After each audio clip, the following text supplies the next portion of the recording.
நம்ம ரியமன் சுகுணா சொல்லி முடிச்சுட்டு போனதுக்கப்புறம் இங்கே வெளியே வந்துடுவான் யூஜி.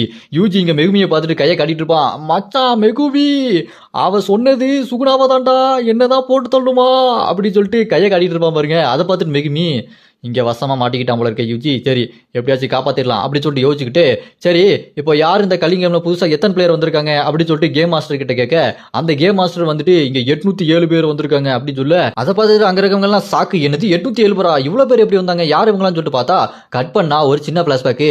அதில் இந்த கல்லிங் கேமை போட்ட உடனே என்ன பண்ணியிருப்பான், அந்த கெஞ்சக்கு அமெரிக்கா பார்த்து போயிருப்பான். அங்கே ஒயிட் ஹவுஸில் அங்கே இருக்க பிரசிடென்ட்லாம் பார்த்துட்டு, ஜப்பான்ல கர்ஸ் ஸ்பிரிட்லாம் இருக்கு, அது உங்களை மாதிரி சாதாரண மனுஷங்க கண்ணுக்குலாம் தெரியாது, இந்தாங்க இந்த கண்ணாடியை போட்டு பாருங்கன்னு சொல்லிட்டு கொடுக்க, அவனுக்கு போட்டு பார்த்தோன்னா கர்ஸ் ஸ்பிரிட்லாம் இருக்குமா, டே இந்த ஏமாத்த வேலையெல்லாம் நாங்கள் பார்த்துட்டோம் போடா அப்படின்னு சொல்ல, அதை கேட்டுட்டு என்னது ஏமாத்துறனா, இப்போ நான் உங்க சாதா கண்ணுக்கே காட்டுறேன் அப்படின்னு சொல்லிட்டு கெஞ்சோ கண் பண்ணியிருப்பான்.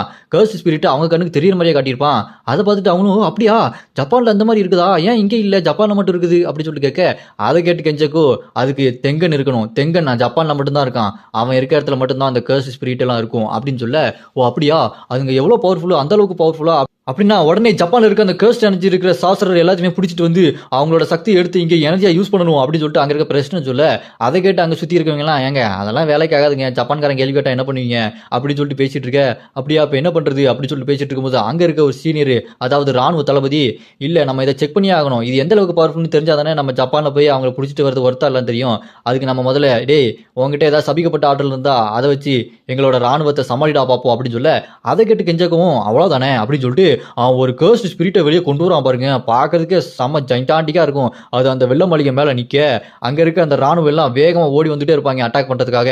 பார்த்தா அந்த கர்ஸ்ட் ஸ்பிரிட்டு அந்த ராணுவத்தை அடித்து துவச்சிரும்.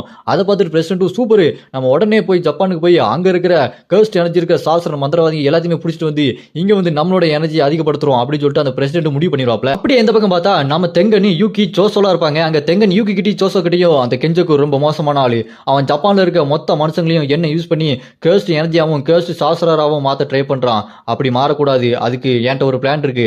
அது என்ன பிளான்னா, அவன் வர வழியில ஒரு பெரிய எம்டி டஞ்சனை நான் போட்டுறேன், அது என்னோட டஞ்சன், அவனுக்குள்ள முதல்ல சோசோ போய் சண்டை போடட்டும்,